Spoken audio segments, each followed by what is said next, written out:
Hindi lahat puro laman. Bismillah.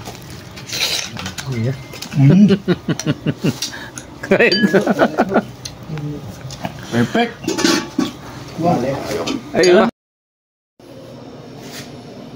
For today's video, at dahil tayo ay nakaitim, black, tinolang itim recipe for the day.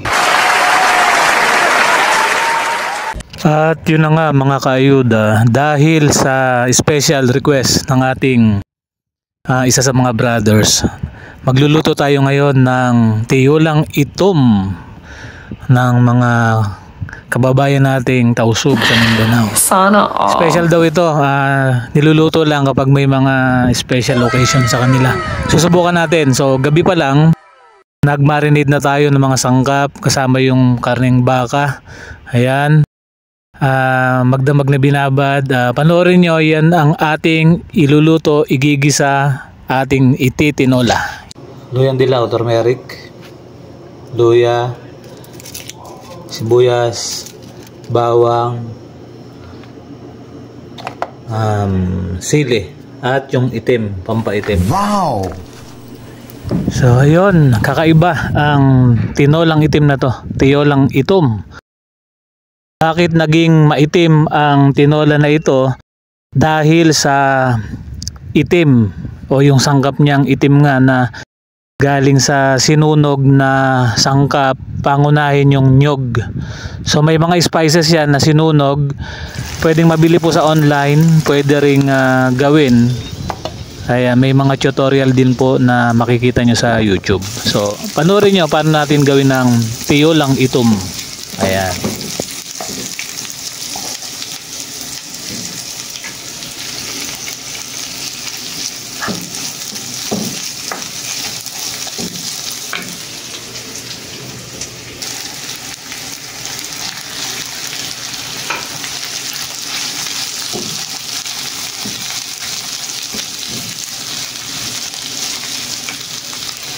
Yan na, ginisa na natin yung mga sangkap. Ito na yung nakamarinate. At maya kasalang natin yan.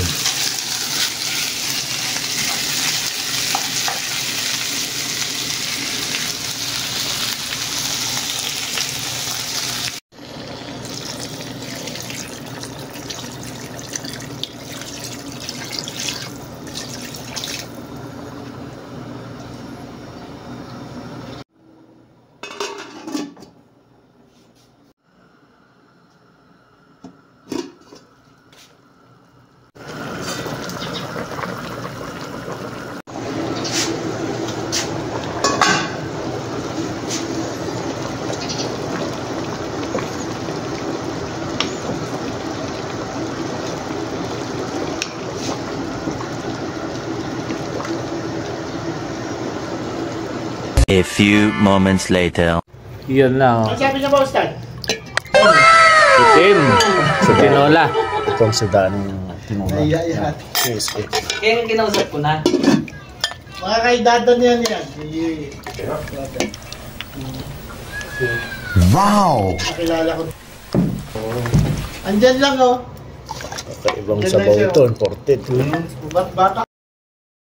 Mayain. Assalamualaikum. Salam. Salam. Masuk.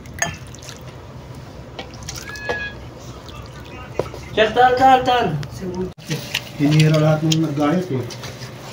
2 kilo lang in-order, ginawang 3 kilo sa lahat. 2 Oo. Hindi lahat puro laman. Bismillah.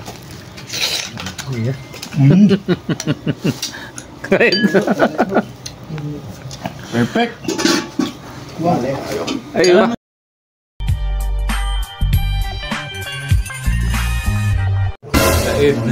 Yan o. Oh, ipalo na yung vlogger natin. Yun na nga. Salamat sa panonood. Next video, boiled lobster in a chili creamy soup. Yo, what's up? Kayo na. Sana all.